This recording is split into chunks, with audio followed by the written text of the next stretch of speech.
කියන්නේ සාපල තනින් හදන්නේ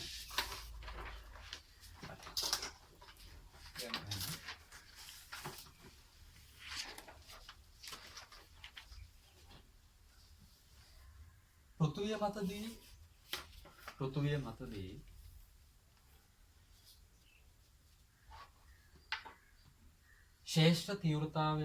ශ්‍රේෂ්ඨ තීව්‍රතාවය පෘථුවිය මතදී ශ්‍රේෂ්ඨ තීව්‍රතාවය simple g නම්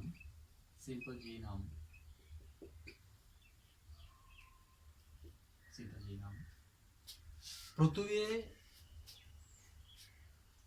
අරෙන් අර්ධයක් හා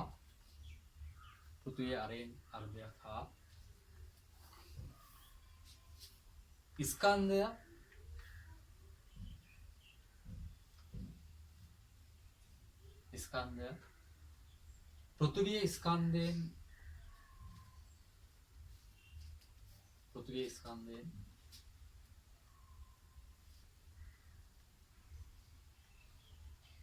හතර ගුණයක් වන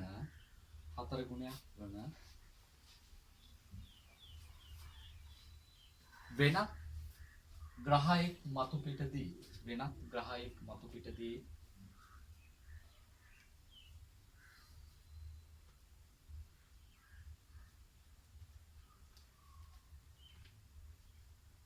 ගුරුත්වජ ත්වරණය සොයන. හරි හොයන්න බලන්න.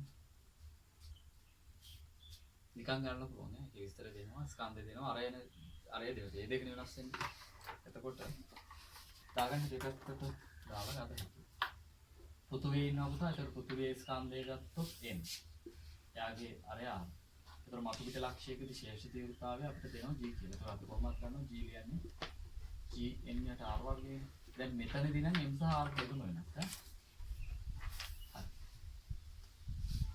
එතකොට අදාළ ග්‍රහ වස්තුවට ගියොත් එයාගේ අරය කියන්නේ පෘථිවියේ අරයෙන් අර්ධයක් නේද? අර්ධයක් නේද කියන්නේ? ඔව්. මේ ග්‍රහ වස්තුවේ අරය පුතේ r බෙදීම දෙකට යනවා. ඒතර මෙයාගේ ස්කන්ධය පෘථිවියේ වගේ 4 ගුණයක්. එහෙම කියන්නේ?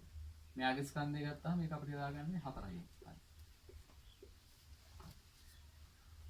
නිකන් මීටරෙන් ගන්න පුළුවන් ඒක ගන්න.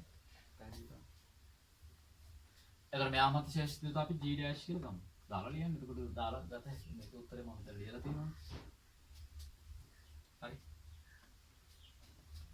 එතන තියෙන ඒ ග්‍රහය මත පිට තියෙන ස්කන්ධයයි අරයයි දාන්න. දාපුවහම g dash එනවා. එතකොට g එකට r වගේට මෙතනින් දාලා උත්තරේ ආදේශ කරගන්න පුළුවන්.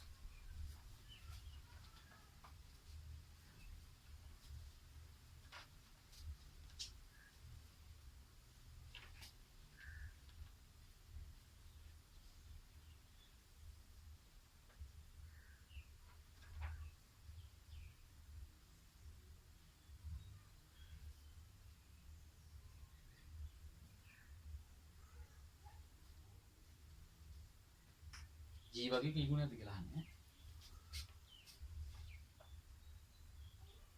කීයද?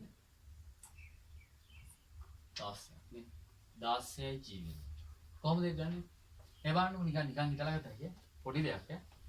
දැන් අරය භාගයක් වෙනවනේ. අරය භාගයක් වුණාම පුතේ අරය විතරක් වෙනස් වෙනවා නම් ශේෂ තීව්‍රතාවය කියන්නේ මොනවද වෙන්න ඕනේ? 4 ගුණයකින් වැඩි වෙනවා. මොකද එකයට r වර්ගයනේ. එතකොට දැන් අරය දෙගුණ වුණොත් 4 ගුණයකින් අඩු වෙනවා වගේම අරය අර්ධයක් වුණොත් 4 ගුණයකින් වැඩි වෙන්න බෑ.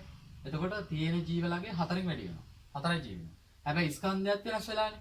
ස්කන්ධේ උඩ ඉන්නේ ඒක කෙලින්ම 4යින් වෙලා හින්දා ශේෂිතතාවයෙන් වැඩි වෙනවා. ආය 4න් වැඩි වෙනවා. ඒතර කලින් අරය අර්ධකට ගිහින් දින්න ශේෂ තීව්‍රතාවය 4 ගුණයකින් වැඩි වුණා. ස්කන්ධේ 4 ගුණයක් වෙලා තියෙන ආය ශේෂ තීව්‍රතාවය 4 ගුණයකින් ආය වැඩි වෙනවා. එතකොට මොකද වෙන්නේ? 16යි ජී. 16යි ජීනේ. තේරෙනවද? අලුත් ශේෂ තීව්‍රතාවය 16යි ජී. හරි. එහෙනම් ඔන්න ගන්න විදිය. එහෙනම් මෙතනදී ඉතින් හදන්න ඕන නම් ඉතින් මෙහෙම කරනවා. g m වෙනුවට පුතේ 4m දාන්න. අර වෙනුවට r බෙදීම 2 දාලා මේකේ වර්ගය ලියන්න. ලියුවාම පේනවා g dash ගේ උත්තරේ මෙතන 4ක් එනවා. ඒක උඩට ගිහිල්ලා 4න් වැඩි වෙලා 16ක් g m යට r වර්ගය. නමුත් මේකේ උත්තරේ කවුද? g. පැහැදිලිද? එහෙනම් g dash කියන ඔය ග්‍රහය මත පිට 16 g කියලා ලියන්න පුළුවන්. හරි. එහෙනම් ඔන්න ඔය කියන ග්‍රහ වස්තුව මත ශේෂ තියෙනවා. පේන ගායාමක පිට ශේෂ තිබ්බා ලියන්න පුළුවන්. හරි. කෙටි ප්‍රශ්නය. ඉතින් මේවා මේ අමාරු විදිහට සලකන්න එපා. පොඩි දේවල්. ඒ වගේ තමයි අර ගැටලුව. හරි. හරි. ඊළඟට අපි බලමු දැන් ස්කන්ධය කියන ඒවා සමහරට ඝනත්වයේ ඒ වගේ දේවල් ඇසුරුනොත් දෙන්න ඉඩ තියෙනවා. හරි. ඊළඟ එක්සැම්පල් එක එක්සැම්පල් 4. යන්න.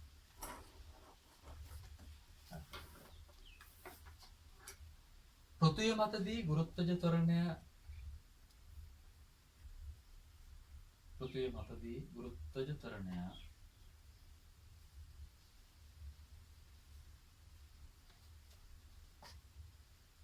සිම්පල් G වන අතර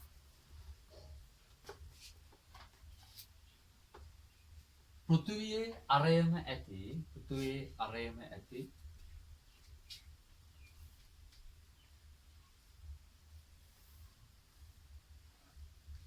නමුත්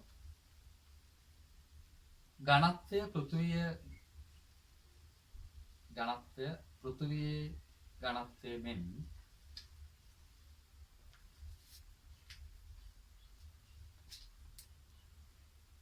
පස් ගුණයක් වන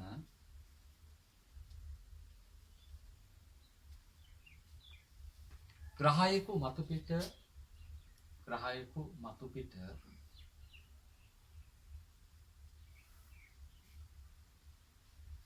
ගුරුත්වජ ත්වරණය සොයන්න.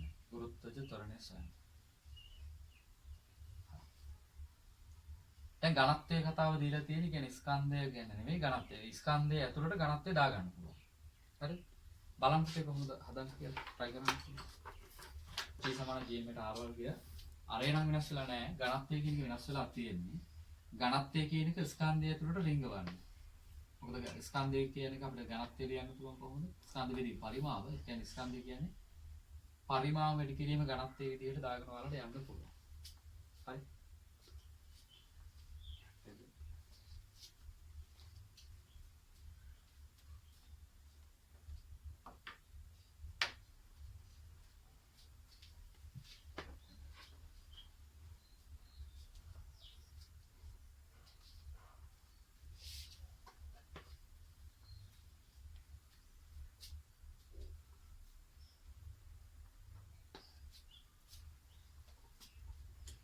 පොඩ්ඩක් කල්පනා කරන්න ඕනේ මෙතන දැන් අපි ලියන්නේ මෙහෙම G n යට R වර්ගයනේ මේකේ ස්කන්ධය ඇතුළේ තමයි ඝනත්වය දාගන්නේ. ඒතර මේක ලියන්න පුතා ඝනත්වය වැඩි කිරීම පරිමාව කියලා. එතකොට ඔයාලට තේසියෙන් උත්තරයට යන්න පුළුවන්. ඒක මොනවද? ඒකල බලන්න. V ට මොකද වෙන්නේ? V කියන්නේ පරිමාවනේ. R කියන්නේ අරය. එකම අරය තියෙනවා කියන්නේ තේරෙන්න ඕන පරිමාව කියන එක වෙනස් වෙන්න බෑ කියන එක.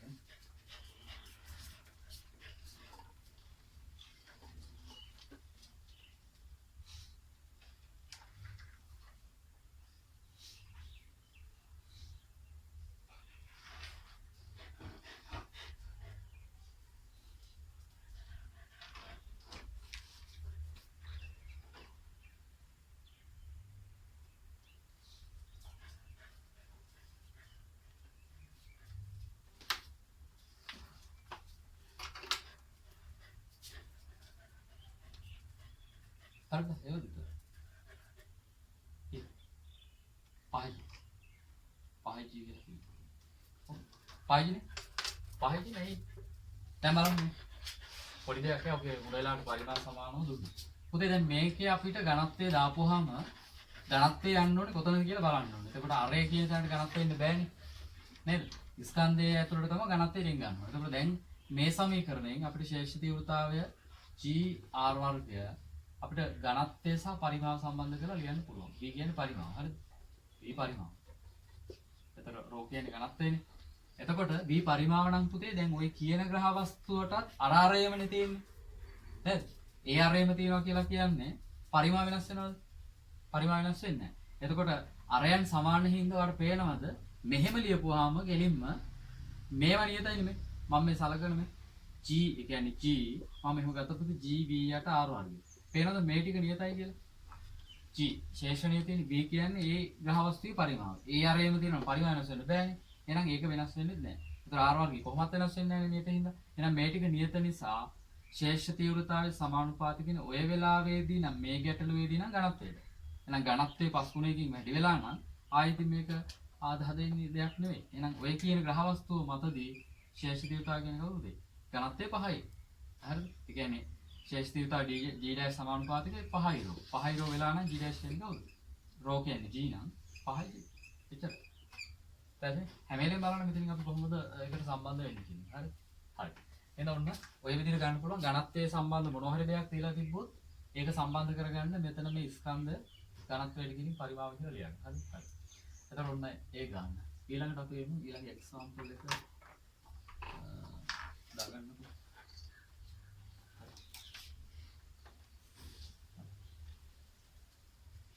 ඊළඟ එක්සැම්පල් එකට මම යන්නේ මෙන්න මේ රූපය. මේ රූපය යනවා.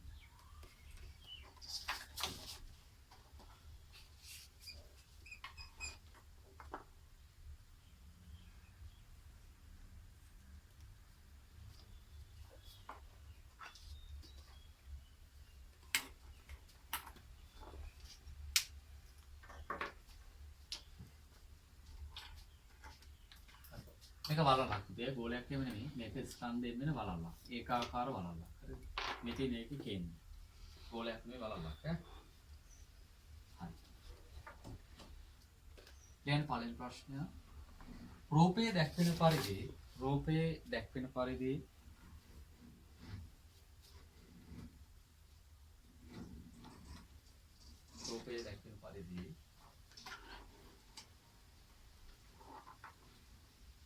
ස්කන්ධය කැපිටල් M හා ස්කන්ධය කැපිටල් M හා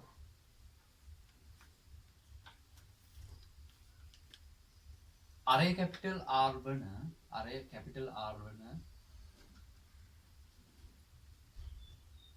ඒකාකාර වලල්ලක ඒකාකාර වලල්ලක් සලකන්න එහි කේන්ද්‍රයේ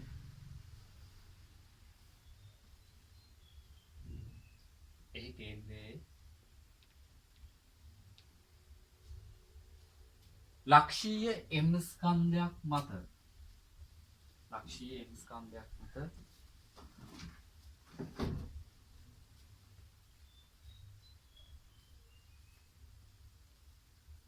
ක්‍රියා කරන ගුරුත්වාකර්ෂණ බලය කොපමණද? ක්‍රියා කරන ගුරුත්වාකර්ෂණ බලය කොපමණද? ඒක පළවෙනි එක අපි කතා කරේ. ක්‍රියා කරන ගුරුත්වාකර්ෂණ බලය කොපමණද? අංක 2 දැන් වලල්ලෙන්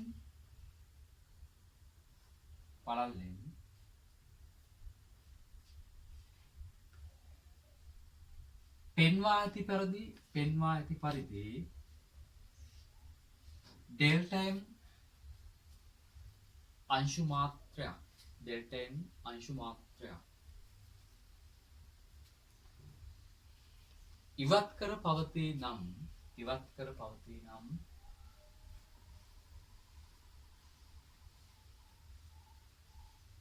කේන්ද්‍රයේ තබන ලද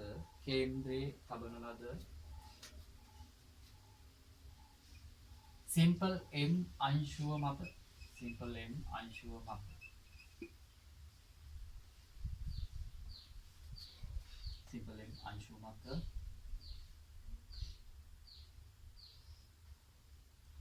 ගුරුත්වාකර්ෂණ බලයේ විශාලත්වය හා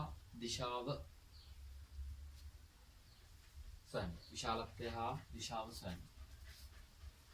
හරි. එතන මේකේ පුතා ඔය ඩෙල්ටා M කියන කොටසක් ඉවත් කරන්නේ මෙන්න මෙතනින්.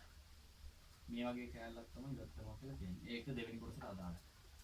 පළවෙනි කොටසට ඒක ඉවත් කරලා නැහැ. හරි. ඒක නම් මම කලින් පැහැදිලි කරා දෙවෙනි එක ගන්න. පළවෙනි කොටස මොකද්ද කියලා අතරේ ලියන්න. දෙවෙනි කොටස දෙන්න බලන්න. පළවෙනි මම කලින් පැහැදිලි කරගෙන ආපු එක. පළවෙනි උත්තරේ ලියන්න පැහැදිලි කරලා ලියන්න ඕනේ. මොකද්ද උත්තර ලියන විදිහක් තියෙනවා. කේන්ද්‍රේ ලක්ෂ්‍ය ස්කන්ධයක් කියලා තියෙනවා නම් මේ ඩෙල්ටා M ස්කන්ධය ඉවත් කරන්න කලින් වලල්ලෙන් එයා මත ඇති කරන සම්ප්‍රයුක්ත ගුරුත්වාකර්ෂණ බලය හොයන්න. ඒක හොයලා වලල්ලෙන් ඩෙල්ටා M කොටසක් ඉවත් කරොත් පහලින් මෙයා මත සම්ප්‍රයුක්ත ගුරුත්වාකර්ෂණ බලය හොයන්න. ගන්න බලන්න.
ටිකක් අමුතුයි වගේ වෙනස් වගේ. හරි. පළවෙනි කුරුතේ උත්තරේ බලමු දැන් මෙහෙම ලියන්නත් පැහැදිලි කරලා. හරි. මේකෙදි දැන් මේ කරන්න වැඩි. මේ ස්කන්ධය ගෙනල්ලා මෙතන තිබ්බහම හරිද? අපි කරන්නේ දැන් අර ගුරුත්ව කේන්ද්‍ර සංකල්පයට ගියොත් එහෙම මේ ඇත්තටම වාට පේන නැති වලල්ලේ ස්කන්ධ කේන්ද්‍රය මේ අංශුවේ අතර දුර කියන එක බිඳුවට යනවනේ. එහෙම ගියොත් පාරු ලියන්න ඕනේ අනන්තය කියන්නේ ඔක පරම විභාග ප්‍රශ්නයක්. ඉතින් ඒ ක්‍රමයට යන්නේ නැහැ. බලන්න මේක පුතේ ඒකාකාර වලල්ලක් නම් දැන් මේ වගේ ඩෙල්ටා M අංශු ගණනාවකින් මේක හැදිලා තියෙනවනේ. මේ පැත්තේ ඉන්නවා. පැහැදිලිද? ඒතර මේ පැත්තේ තියෙනවා කොහොමද ඩෙල්ටා M කුඩා අංශු ගණනාවක් තියෙනවා. ඩෙල්ටා M අංශු ගත්තොත් එහෙම අංශු අනන්තයකින් මේක හැදිලා තියෙනවා.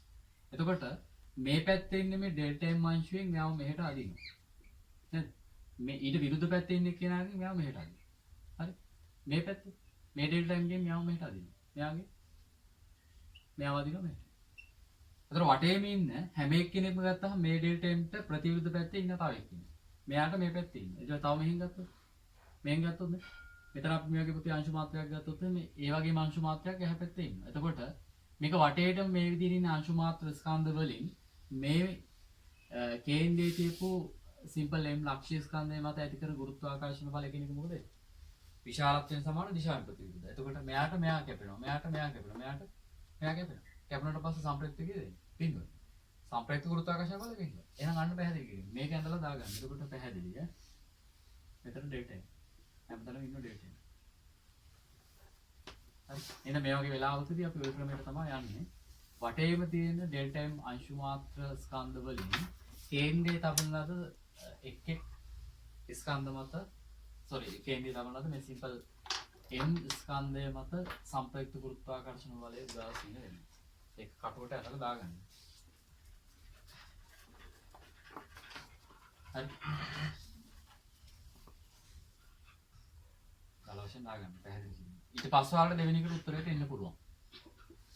දෙවෙනි කීටි කරන්නේ දැන් තේරෙන්න ඕනේ මේ වගේ සම්පූර්ණ තිබ්බ එක්කනාගේ කොටසක් අයින් කරා. මෙතනින් ඉවත් කරා ඩෙල්ටා M කොටස.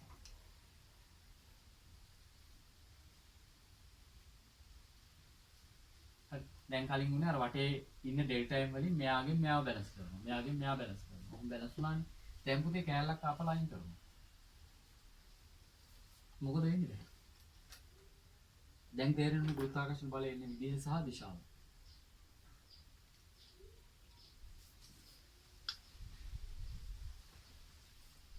හරි.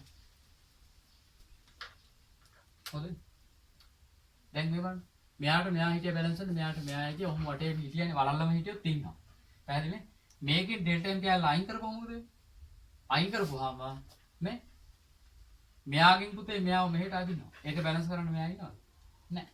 එහෙනම් අන්න අනිත් ඒවා උලක් නැහැ. මෙයාගෙන් මේ පැත්තට අදිනවා යම්කිසි බලයකින් ඒක බැලන්ස් කරන්න පුතේ මෙයා නැහැ. එහෙනම් පේනවද? අනිත් ඒවා උලක් නැහැ. වටේට අනිත් මේ කොටස තියෙනවනේ. මේ කොයාලි වලින් මෙයා මත ඇති කරන ගුරුත්වාකර්ෂණ බලය දෙපැත්තට බැලන්ස් වෙනවා. මේ පැත්ත එහා පැත්ත. ඉන්නවනේ. එතකොට මේක ඇල අයින් කරපු නිසා මෙයාව බැලන්ස් කරන්න කලින් මෙයා මෙතන හිටපුවම පුතේ මෙයාව බැලන්ස් කරන් ඉන්නේ. F බලයක් පල්ලෙහාට ඇවිල්ලා. මේක ඉවත් කරපුවම මෙයා නැහැනේ. මෙයා නැහැ කියන්නේ එහෙනම් මෙයා මත ගුරුත්වාකර්ෂණ බලය එන්නේ කොහෙද?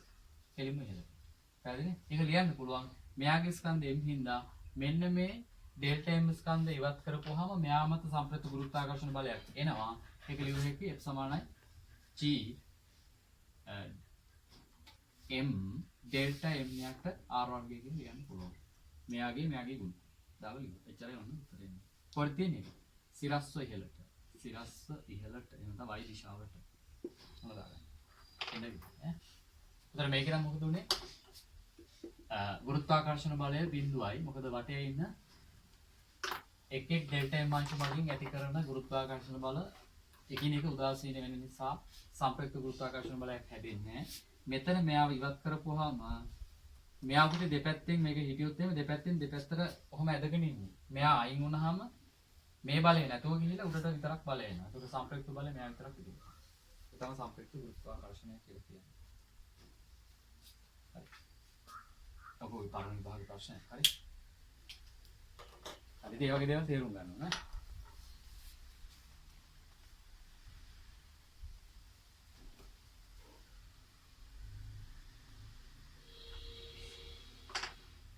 එන්දර ගුරුත්වකේන් සංකල්පයට යන්නේ නැහැ. ගියොත් එහෙම වැඩේ වරදිනවා. හරි.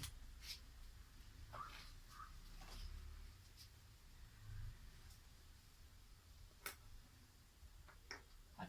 හැමලෙම මේ අවශ්‍ය කොටසට හරියට එන්නේ. ඒක තමයි වැදගත්. සිරස්ව ඉහළට එන්නේ. අනිත් ඒවා එන්නේ නැහැ. ඕන ඉතින් අනිත් ඒවා දක්වන්න වැඩක් නැහැ නේ. කොහොම ඉන්නවද දැන්? දැන් හිතන්න මම එහෙම ගත්තොත් එහෙම මෙතනයි මෙතන. එනවද? එන්නේ නැහැ. මෙයාව මෙහෙට අදිනවා මෙයාව මෙහෙට. ඉන්නවනේ කවුරු හරි ඉන්න මෙයාව බැලන්ස් කරන්න බෑනේ. ඔයාගේ ඉන්නේ. මේ පැත්තට ගත්තොත් මොකද වෙන්නේ? ප්‍රතිවිරුද්ධ අංශු ඉන්නවා. ඒතර මෙයාගේ මෙහෙට අදින එක මෙයාගේ මේ පැත්තට අදින එක බැලන්ස්. මේක විතරක් ඉතුරුයි. පැහැදිලිද? හරි. එහෙනම් ඔන්න ඔකේ කතා කරන්නේ. ඔයගේ ගැටලු තමයි අලගෙන් අහලා තියෙන ටිකක් ඔය මම ගත්තේ වෙනස් විදිහේ ගැටලු. හරි. එහෙනම් ඔයකට අදාළ තීරි කොටස් ටික තමයි උතරින් ඉවරයි. අපි එමු අලුත් කොටසට. මම වලට ෆෝන් එකෙන් කියව ටියුට් එක දාන්න ෆෝන් එක. අක්සත් එක තමයි දාන්න ටියුට් එක. හරි. අපි එමු අලුත් තීරි කොටසට.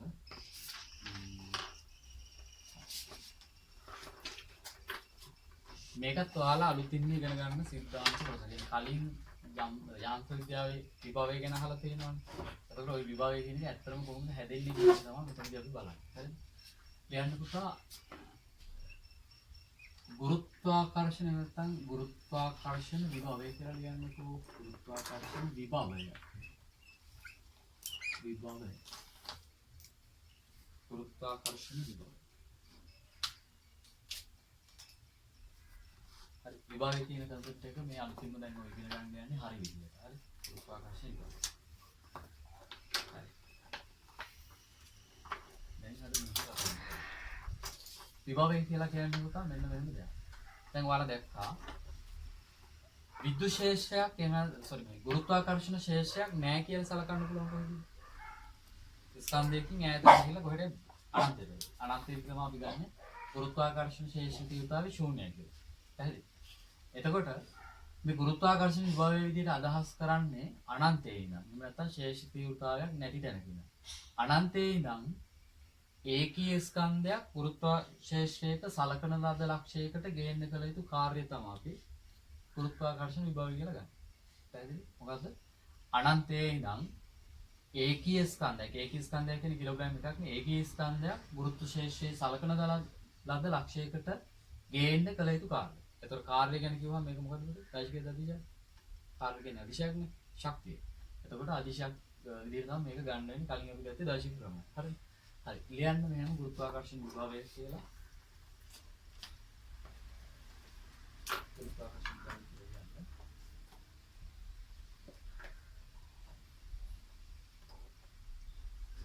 ඒකීය ස්කන්ධයක්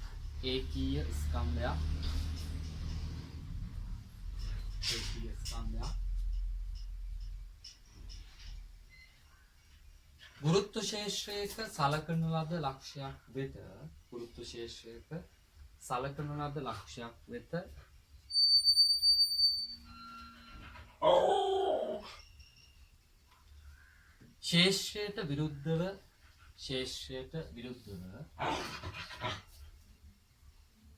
ශේෂ්ත්‍රයට විරුද්ධව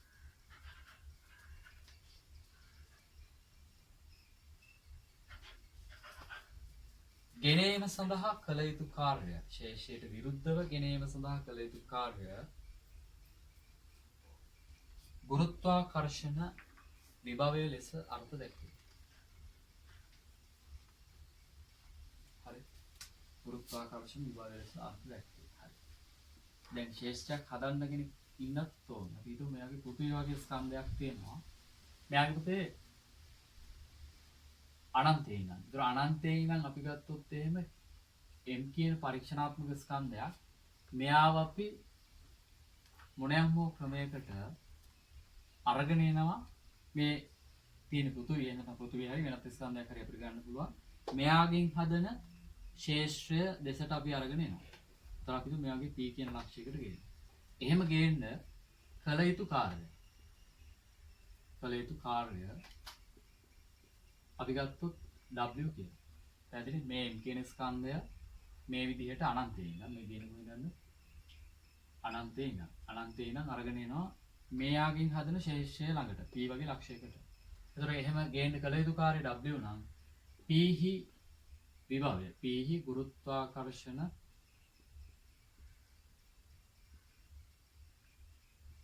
විභවය අපි V කියලා ගත්තොත් V නම් මේ V අර්ථ දක්වන්න පුතේ කිලෝග්‍රෑම් එක ස්කන්ධයක් ගේන්න කළ යුතු කාර්යය. එහෙනම් අපි බෙදන්න ඕනේ W කාර්යයක් කරන්න ඕනේ M කියන ස්කන්ධය ගේන්න. එහෙනම් කාර්ය බෙදන්න අපි ගෙනාපු ස්කන්ධය M ගෙන්. එතකොට වට එනවා කිලෝග්‍රෑම් එකක් ගේන්න කළ යුතු කාර්යය.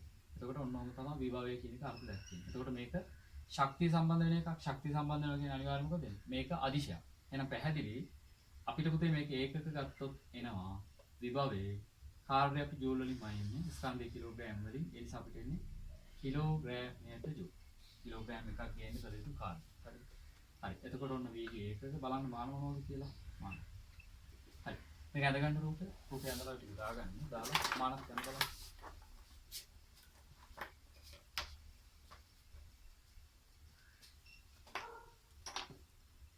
මෙතන පෘථිවිය දැම්මේ මේකෙන් තමයි ශේෂය හදන්නේ. මේ තියෙන පෘථිවිය ඉඳන් අනන්ත දුරකින් තියෙන M කියන ස්කන්ධයක් පරීක්ෂණාත්මක.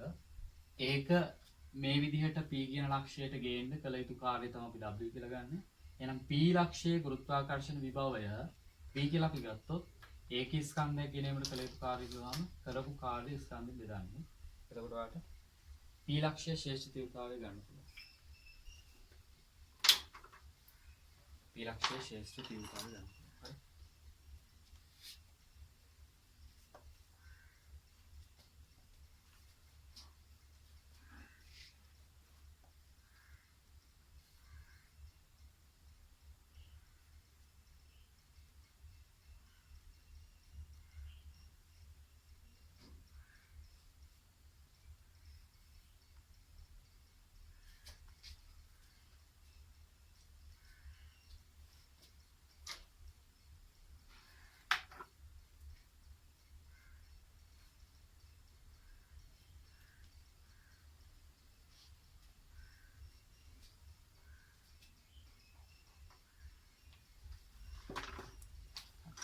ඒකක කිලෝග්‍රෑම් ජූල් මාන වැදගත් කාර්ය හෝ ශක්තිය මාන කියනකොට ml වර්ගය a ඍණ 2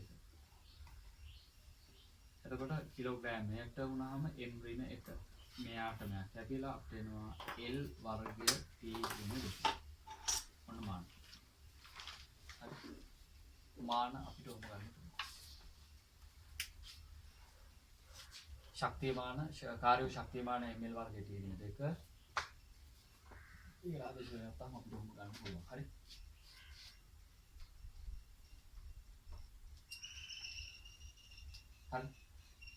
හරි එහෙනම් අන්න වැදගත් කරුණු මොනවද මේ ගුරුත්වාකර්ෂණ විභවය කියලා කියන්නේ අදිශයක් කියන එක දැනගන්න ඕනේ නෝට් කියලා ලියන්න හිතේ ඒකයි ගුරුත්වාකර්ෂණ විතරක් නෙවෙයි ඕනම විභවයක් ගත්තොත් ඒ විභවය අදිශයක් ඈ කියන්නේ ගුරුත්වාකර්ෂණ විභවය අදිශ රාශියකි අදිශ රාශිය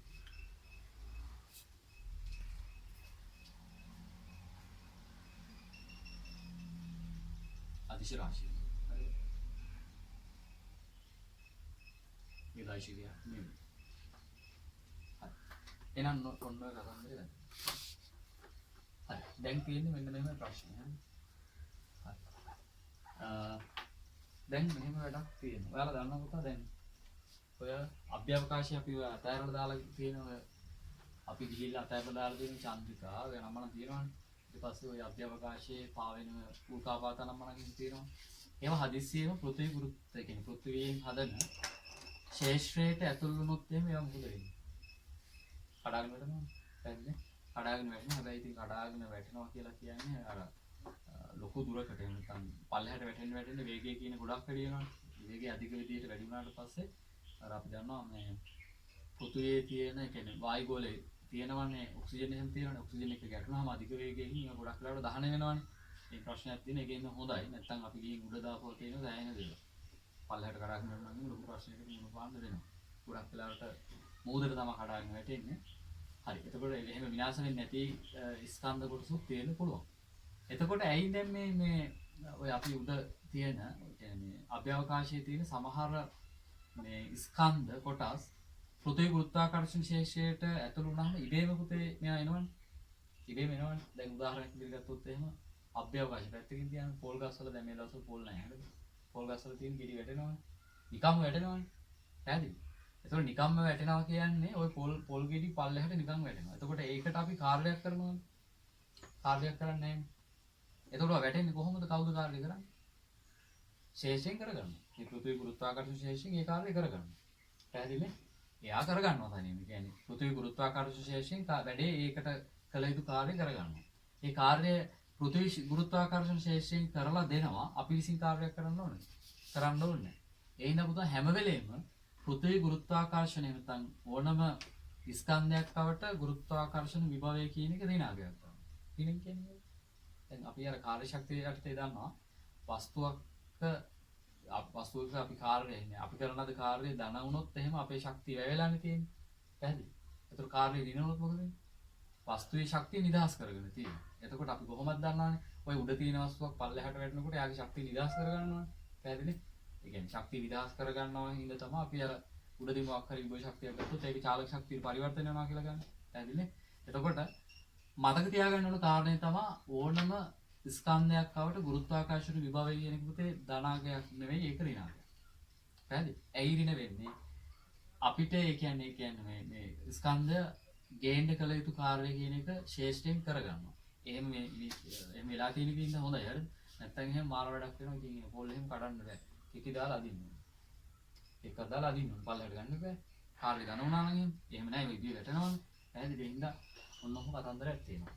හරි.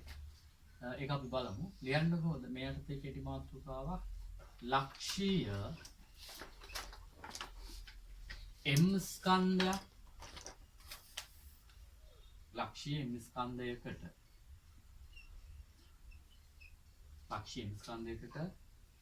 simple r දුරකදී ගුරුත්වාකර්ෂණ විභවය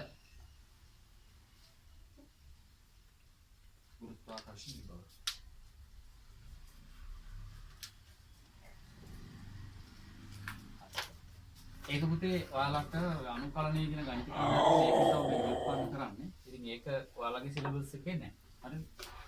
අනුකලනය කියන ගණිත ක්‍රමය තියෙන්නේ. මෙහෙම ලියන්න පුළුවන්. ඉතින් මේක මතක තියාගන්න නේ. මේ තියෙන ලක්ෂීය ස්කන්ධයක්.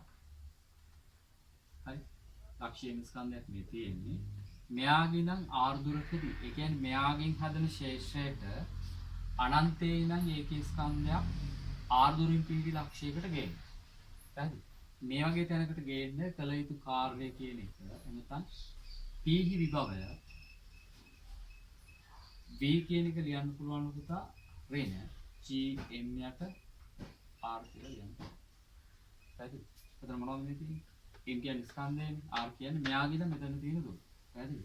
ඍණ gm යට r. එතකොට මේකේ ඍණ ලකුණක් තියෙනවා.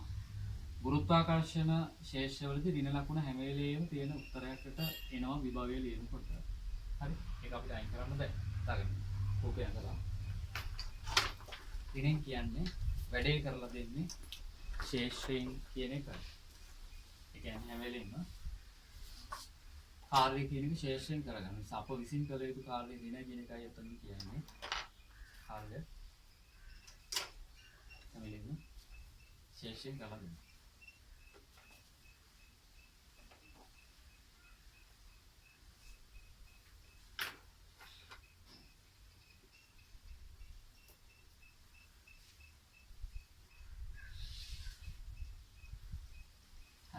මේ උත්තරේදී මතක තියෙන්න නේ. මේක මතක තියෙන්න ඕනේ වෙන ලකුණක් තියනවා කියන එක අනිවාර්යෙන් අවබෝධයෙන් තියෙන්න ඕනේ. හරි. හරි. මට පුතේ මේක දුරත් එක්ක ඇඳලා දෙන්න බලන්න. දුර එක්ක විභව විචලනය. දුර සම. විභව විචලනය. ඒතර මේක අදිශයක් හින්දා දිශාව කියන නම් අවශ්‍ය නැහැ කොහොමද? විචලනය. කොහොමද ගන්නේ? ධන නෙවෙයි. විභවය තුරක් එක්ක අපිට පේන මේක ඍණ විදිනේ.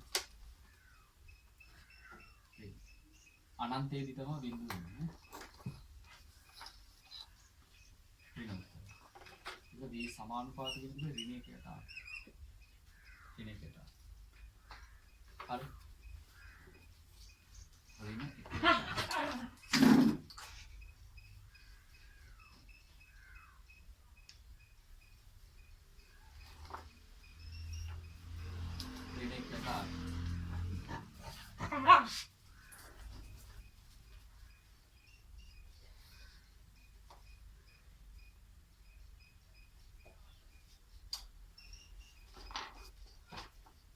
දැන් බලන්න. ඒ කියන්නේ පෘථිවි පෘෂ්ඨයේ ඉඳන් පෘථිවිය ගත්තොත් පෘථිවි පෘෂ්ඨයේ ඉඳන් උඩට යන්න යන්න විභවය කියන්නේ මොන වෙනවද? මොකද? ඍණව අඩු වෙනවද වැඩි වෙනවද? ඍණව ඍණ අගයන් තියෙන්නේ අනන්තයේදී පුතේ බිඳුව. ඒතකොට මේ අනන්තයේදී බිඳුව. අනන්තයට පහලින් ලක්ෂ තියෙනවනේ මේ පහළනේ. දැන් අනන්තයට පහලින් ලක්ෂ වලදී විභවය කියන්නේ මොන වෙනවද? ඍණාංග. ඒතකොට අපි දන්නවා අර මේ යාන්ත්‍ර විද්‍යාවේදීත් අපි කතා කරන විභවය ගැන. ඒතකොට පෘථිවියෙන් උඩට වස්තුවක් ගන්නකොට විභව ශක්තිය මොකද වෙන්නේ? ධනාගයන්නේ. ඒ කියන්නේ පෘථිවියෙන් උඩට එන්න විභවය කියන්නේ මොනවාද?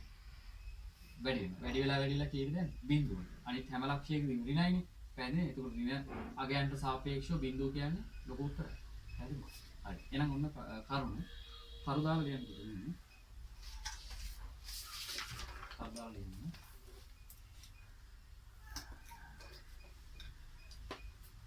ගුරුත්ව ශේෂ්ත්‍ර වලදී ගුරුත්වාකර්ෂණ විභවය සෑම විටම ඍණ අගයකි. සෑම විටම ඍණ අගයකි. මේකෙන් වාට කියනවා. සෑම විටම ඍණ අගයකි.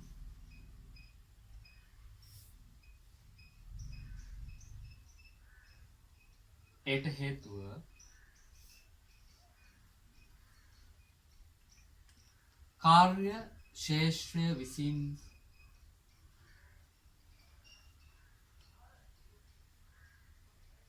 කාර්ය ශේෂ්ත්‍රය විසින්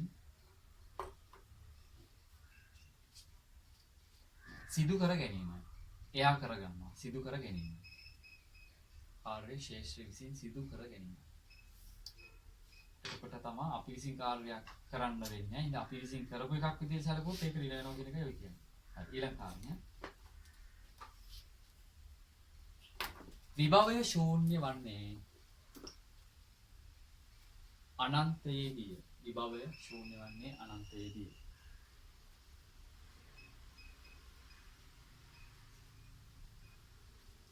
විභවය ශූන්‍ය වන්නේ අනන්තයේදී.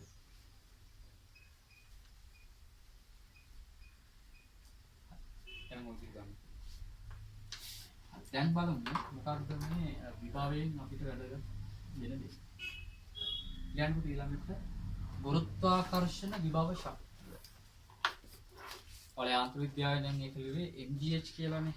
නමුත් මෙතනදී අපි එහෙම ගන්න නැහැ. ගුරුත්වාකර්ෂණ විභව ශක්තිය.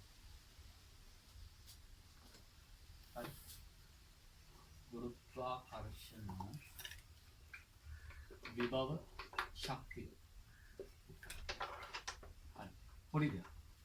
පුතේ ඔයාලට තේරෙන්න ඕනේ දැන් අපි මේ විදිහට අර ශේෂ්ත්‍රයක සලකන ලද ලක්ෂයකට මොනවා හරි m කියන ස්කන්ධයක් ගේන්න කළ යුතු කාර්යය නේ විභවය කියලා අදහස් කරලා. ඒතර විභවය සමාන උනේ w බෙදීම m නේ. එහෙනම් w කියන්නේ අපි කළ යුතු කාර්යය. ඒ කාර්යය තමයි එහෙනම් විභව ශක්තිය කියලා අදහස් වෙන්නේ. එහෙනම් අපිට කාර්යය ලියන්න පුළුවන් කවුද පුතා? v.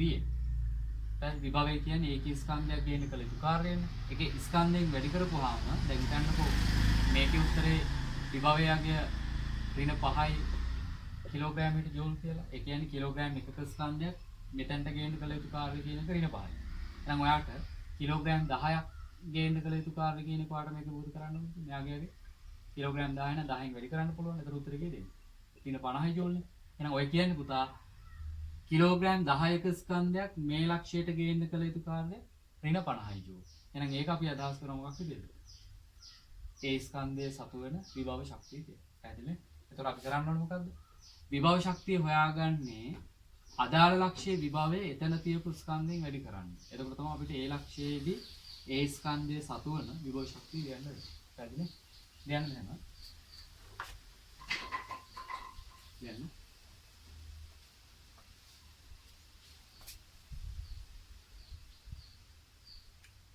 යම් ස්කන්ධයක් ශේෂ්ඨ වෙත ගෙනීමේදී කළ යුතු කාර්යය යම් ස්කන්ධයක් ශේෂ්ඨ වෙත ගෙනීමේදී කළ යුතු කාර්යය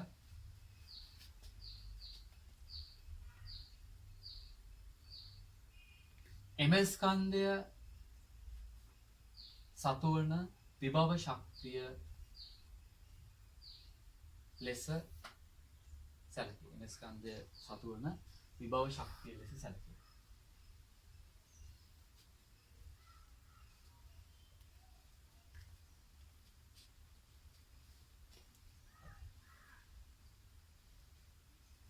එහෙනම් කොහොමද අපි ගන්න එක?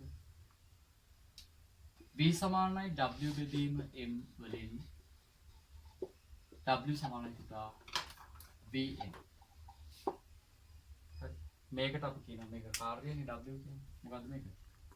විභව ශක්තිය. විභව ශක්තිය කියලා තමයි මේකට අපි හඳුන්වන්නේ. විභව ශක්තිය සමානයි vm ට. විභවය වැඩි කරන්න ස්කන්ධය. එතකොට අපි විභව ශක්තිය සාමාන්‍ය ලියන P equal potential energy Vm. පුරිතෙන් ගන්න පුළුවන් නේ. විභවය අදාළ කෙනාපු ස්කන්ධයෙන් වැඩි කරගන්න. එතකොට පාට විභව ශක්තිය ගන්න.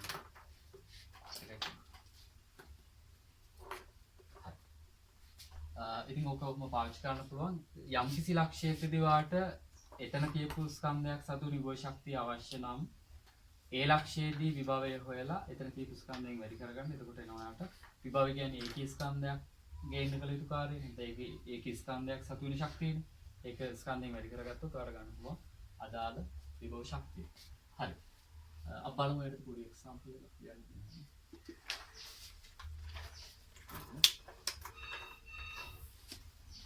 රූපේ දැක්වෙන පරිදි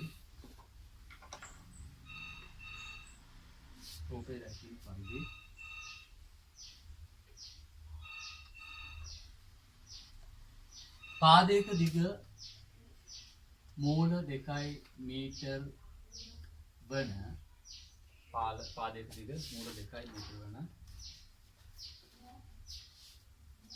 සමචතුරස්‍රාකාර ආස්තරයක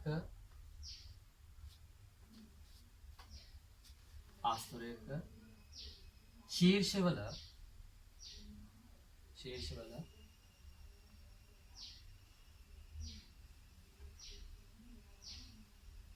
2 කිලෝග්‍රෑම්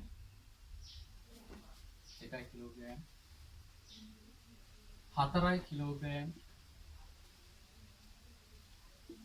6 කිලෝග්‍රෑම් හා 8 කිලෝග්‍රෑම් වන ලක්ෂීය ස්කන්ධ 4ක් තබා ඇත. ලක්ෂීය ස්කන්ධ 4ක් තබා ඇත.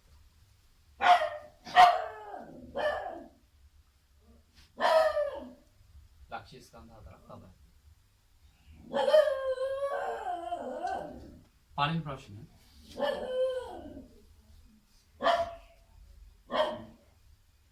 හරි.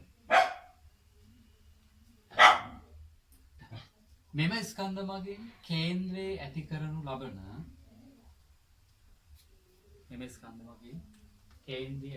ලබන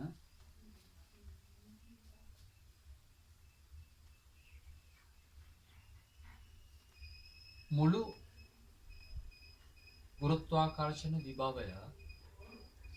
ගුරුත්වාකර්ෂණ විභවය සොයන්න. මුළු ගුරුත්වාකර්ෂණ විභවය සොයන්න.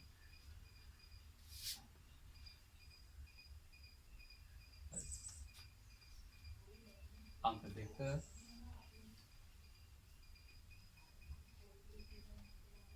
केंद्रे तबनु लद 50 किलोग्राम ස්කන්ධයක් සතු වන 50 කිලෝග්‍රෑම් ස්කන්ධයක් සතු වන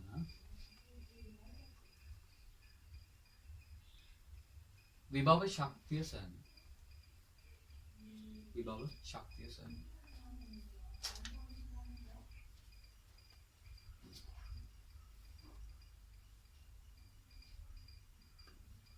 තව ප්‍රශ්නයක් මම අමතරව අහනවා. අංක 3.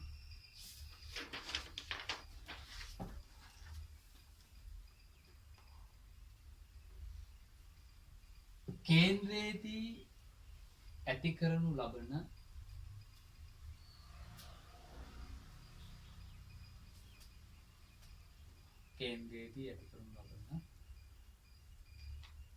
ශේෂ්ඨ තීව්‍රතාවයේ විශාලත්වය හා දිශාවක්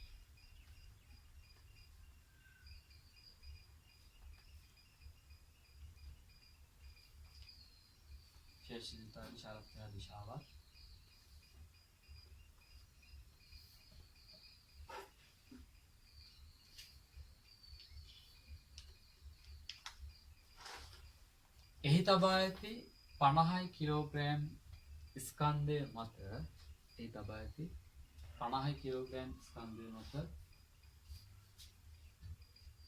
ගුරුත්වාකර්ෂණ බලයක් සොයන්න.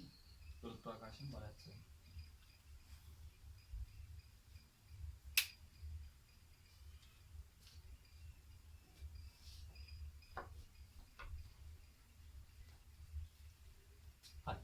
අපි බලමු. හරිද පොඩ්ඩක්. ටිකක් ලොකු රූපයක් හදගන්න. දැන් තියෙනවා. සුළු වෙන්න මම දුරට මොකද කරන්නේ? සමතුලිතස්ථාකාර ආස්තරය. මෙතන තියලා තියෙනවා 2 කිලෝග්‍රෑම්. මෙතන තියලා තියෙනවා පුතා 4 කිලෝග්‍රෑම්. මෙතන තියලා තියෙනවා 6 කිලෝග්‍රෑම්. මෙතන තියලා තියෙනවා 8 කිලෝග්‍රෑම්. ඔම් තියලා තියෙනවා. හරි.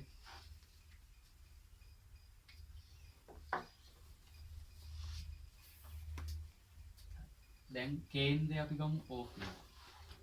කේන්ද්‍රය O කියලා ගමු.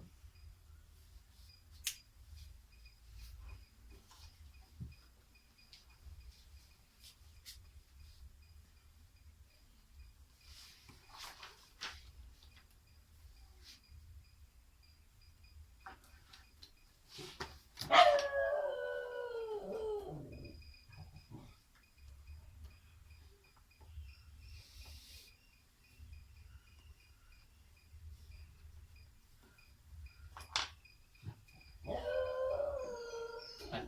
කේන්ද්‍රය අපි ඕක කියලා ගමු. හරි. දැන් ඉස්සලාම ඔයාලගේ ප්‍රශ්නේ අහන්නේ පුතා මේ තියෙන එක් එක් ස්කන්ධ වලින් ලක්ෂ්‍ය ස්කන්ධ වලින් කේන්ද්‍රය ඇති කරන සංප්‍රයුක්ත විභවය මොකද්ද කියලා. දැන් විභවය කියන්නේ මොකද්ද? අදිශයක්නේ. එතකොට අදිශය අපි එකතු කරනකොට දිශාවක් නැහැ නේ එකට. එහෙනම් අපි මොකද කරන්න ඕනද? මේ කිලෝග්‍රෑම් දෙකෙන් කේන්ද්‍රය ඇති කරන විභවය ගන්න ඕනේ. තේරෙනවද? ඊළඟ 4න් කේන්ද්‍රය ඇති කරන විභවය. 6න් කේන්ද්‍රය හදන විභවය. 8න් කේන්ද්‍රය හදන විභවය. ඒ ටික ඔක්කොම මොකද කරන්නේ? එකතු කරනවා නේද? ඇයි? අදිශයෙන් ඉන්න. පැහැදිලිද? හරි. එහෙනම් ඔන්න පළවෙනි ප්‍රශ්නෙට උත්තරය ගන්නකොට පොඩ්ඩක් මේක ලියා ගන්න. පළවෙනි ප්‍රශ්න උත්තර ලියද්දී විභවය අදිශයක් බැවින් විභවය අදිශයක් බැවින්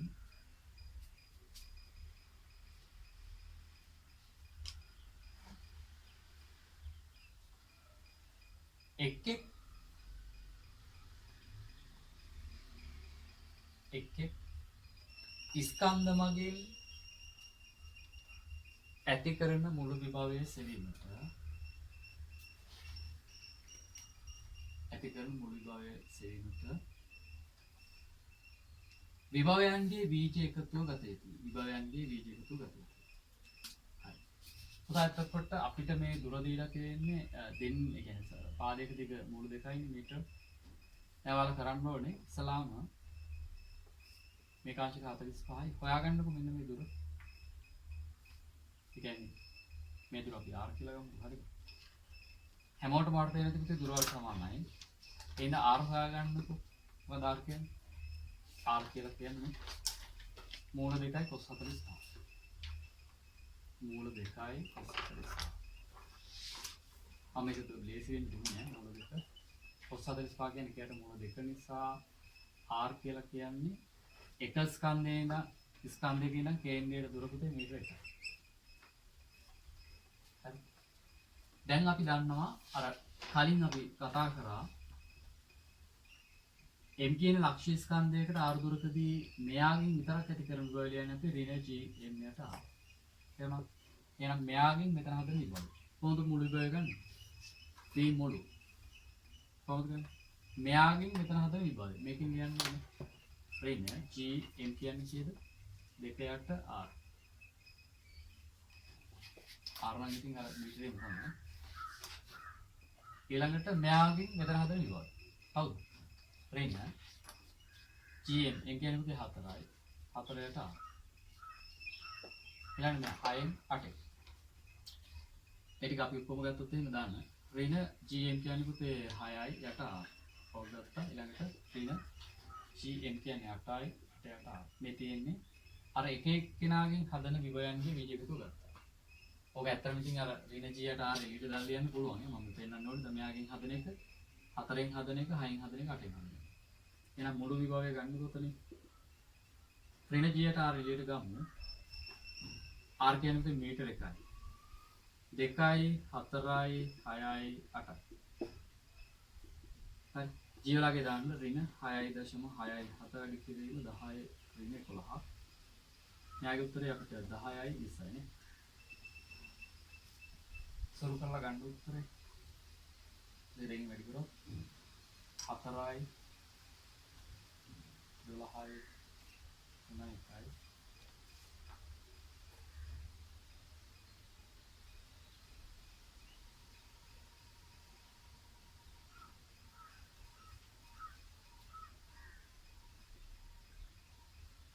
එමෙන්න ඍණ 13.34 වැඩි කිරීම 10 ඍණ 11 කිලෝග්‍රෑමයකට ගියොත් හරිනේ.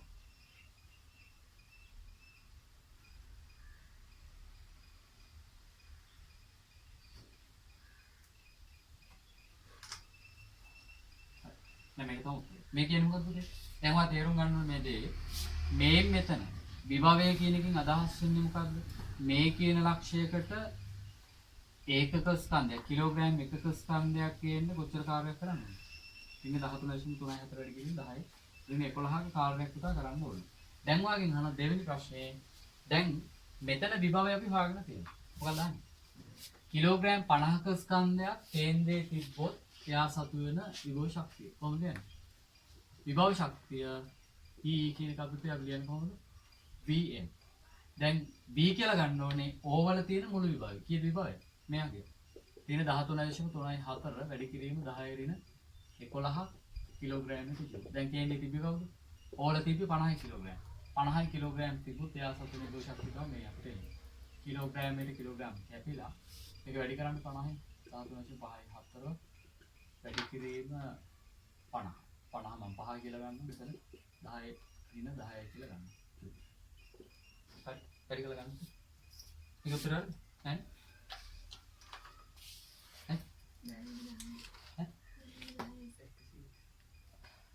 මෙතන 10 හරි 10 නැත්නම් 139.4 කියන්නේ මෙතන කොට 10 රින් 9 වෙන්නේ කලින් 10 රින් 10 10 රින් 9 වෙන්නේ සුරු කර ගන්න මේක එතකොට ගත්තේ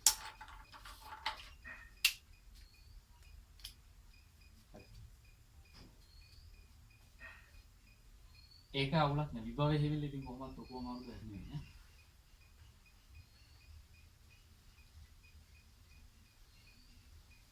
හරි දැන් හොයන්න අර සමග ශේෂ්ඨ තීව්‍රතාවය ඒක වුණා හැබැයි ශේෂ්ඨ තීව්‍රතාවය කියන්නේ දෛශිකයක් දෛශික ස්වභාවය සලකලා ගන්න ඕනේ උත්තරය මේක අවුලක් නෑ විභවයේ කියන එක පොඩි දෙයක් නේ ඒක නිකම් ගන්න පුළුවන් මම ගන්න පුළුවන් හරි දැන් මුළු විභවය කියලා කියන්නේ කිලෝග්‍රෑම් එකක් සතු වෙන විභව ශක්තිය නැත්නම් කිලෝග්‍රෑම් එකක ස්කන්ධයක් කියන කළ යුතු කාර්යය 50ක ස්කන්ධයක් සඳහා ඒක 50න් වැඩි කරලා ගන්න වෙනවා.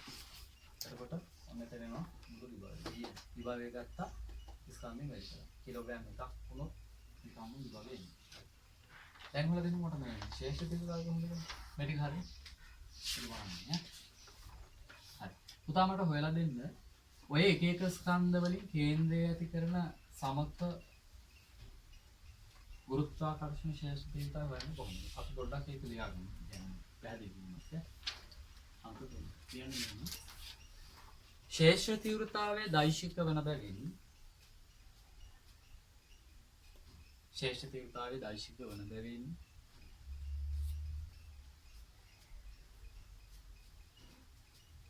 එක් එක් ස්කන්ධයෙන් කේන්ද්‍රයේ ඇති කරන ශේෂ්ඨ තීව්‍රතාවයන්ගේ එක් එක් ස්කන්ධයෙන් කේන්ද්‍රයට කරන ශේෂ්ඨ තීව්‍රතාවයන්ගේ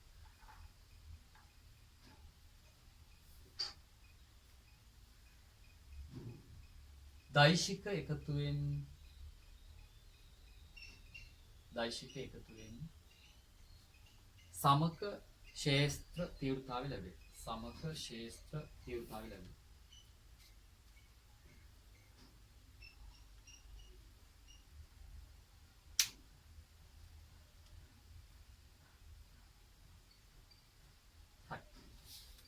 එහෙනම් දැන් ගන්න බලන්න කොහොමද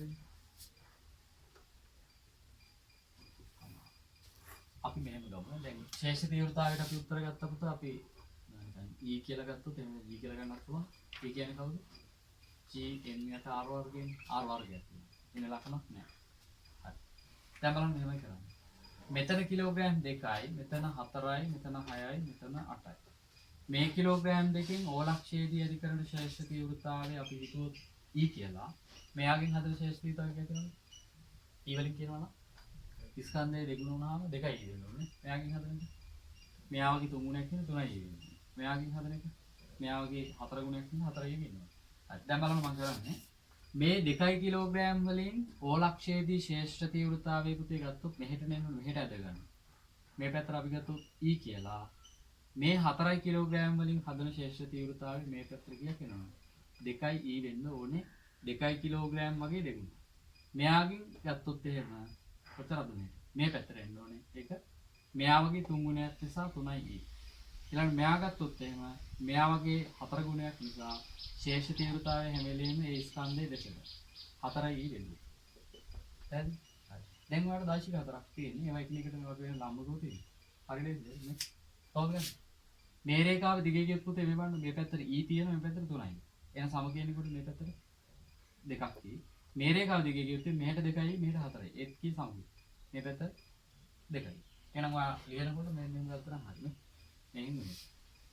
මේ පැත්තට එනවා පුතේ මේ දෙකේ සමතුලිත මම දාගන්නවා 2 මේ රේඛාව දිගේ මේ දෙකේ සමතුලිත මම දාගන්නවා කීයද 2 එහෙනම් මේක කොහොමද අංශක 90යි කොහෙද සමතුලිත දෙවිතා තියෙන්නේ සිරස්ව 15 පැහැදිලි එතකොට මේක ඕනේ කීයක් වෙනවද 45 මොකද මේක සමචතුරස්‍රයක් නිසා මෙතනින් ගන්න පුළුවන් dr කවුද dr කියන්නේ කවුද මේ පැත්තට 2 cos 45 මේ පැත්තට 2 cos 45 කවුද දෙවතාවක් 2 cos 45 ඒක දාලා තියෙනවා හරි ඉතින් මේක ලියන්නේ එකක් අල්ලගෙන ගන්නවා ශේෂ්ඨ තීව්‍රතාවය කියන්නේ කිලෝග්‍රෑම් ඒකී ස්කන්ධයක් මත හදන බලය කියන්නේ හරි එතකොට ඒ කියන්නේ 1-2 කිලෝග්‍රෑම් ස්කන්ධයකින් හදන ශේෂ්ඨ තීව්‍රතාවය එතනින් ගන්න කොහොම ගණන් අහලා නැහැ. හැබැයි ඔයාලට විද්‍යුත් ශේෂ්ත්‍රවලදී පිටේ වගේ ගැටි තියෙනවා. මෙතන අපි ගුරුත්ව ශේෂ්ත්‍රවලදී උත්තර ගැඹුරටම යන්නේ නැහැ. හැබැයි ඉතින් දැනගන්න ඕනේ. ඔයාලගේ පේපර් එකේ අහලා.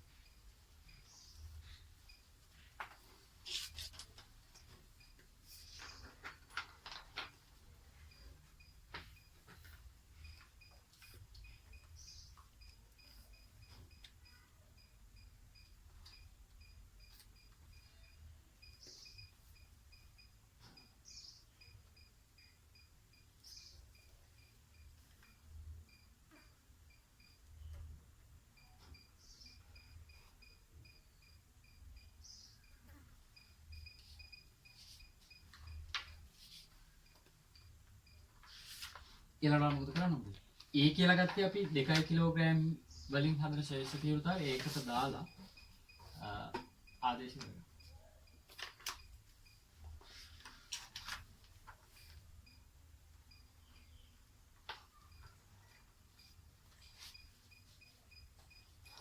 හරි.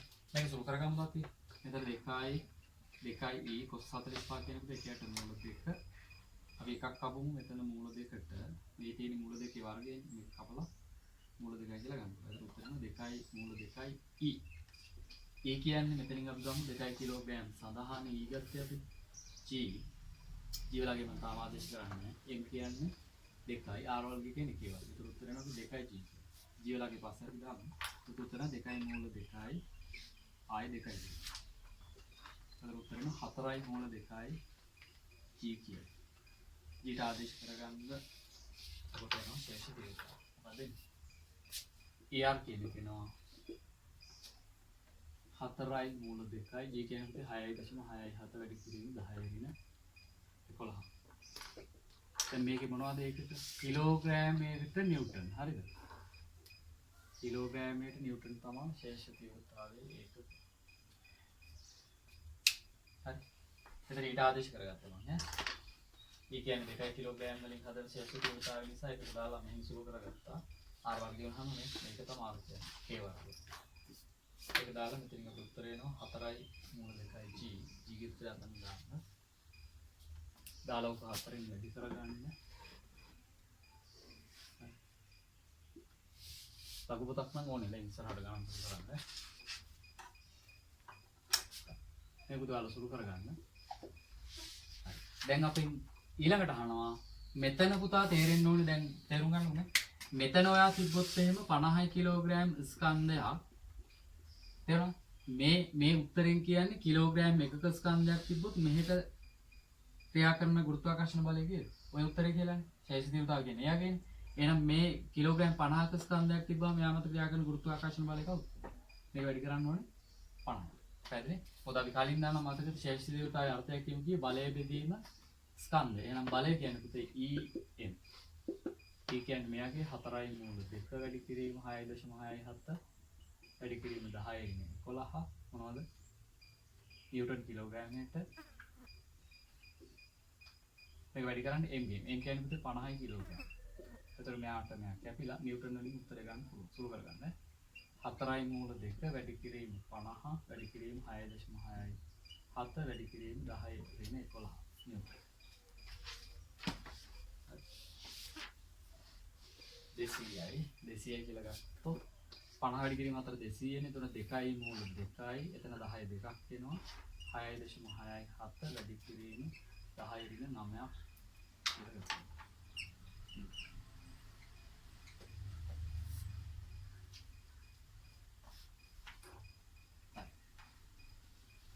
හරි එහෙනම් ඔන්න ඔය විදිහටම විභවය සම්බන්ධ කතන්දරය. හරි. දෙකම එකට අහන්නත් පුළුවන්. එහෙමත් ඔයගේ ගන්න. හරි. යාන්ත්‍රික කියලා තියෙන දැනුම අවශ්‍යයි දෛශික ගැන ගන්න. හරි. එහෙනම් ඔන්න ඔහොමයි අපි උත්තරයට යන්නේ.